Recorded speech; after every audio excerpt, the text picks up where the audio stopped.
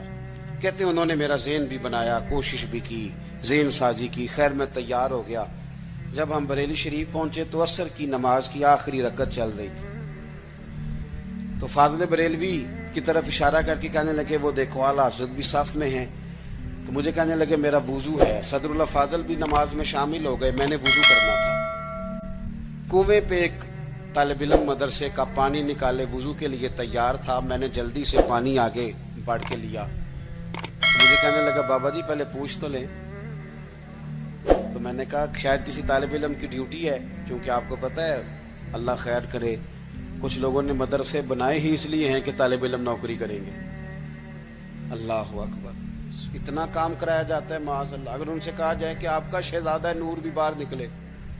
میں نے تو اب دوستوں سے کہا تقوی کا معیار بھی بدل دو.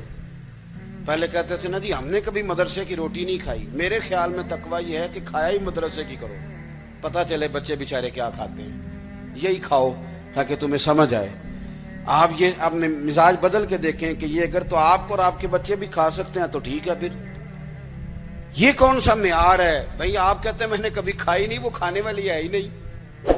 وہ آپ کے کھانے والی ہوتی تو ضرور کھاتے. اللہ ماشاءاللہ آمدام برسر مطلب. فرماتے ہیں طالب علم سے کہا پانی, تو کہنے لگا جی نہیں میں, آپ نے پوچھا ہی نہیں. تو میں نے کہا چلو اجازت دے دو. تو کہنے لگے حضرت صاحب میں نابالغ ہوں, اپنی مرضی سے بھی اپنی چیز کسی کو نہیں دے سکتا. کہتے ہیں مجھ پہ چوٹ لگی. میں نے کہا یہاں علم نہیں پڑھایا جاتا, علم کا فیض بھی دیا جاتا ہے. یہ انداز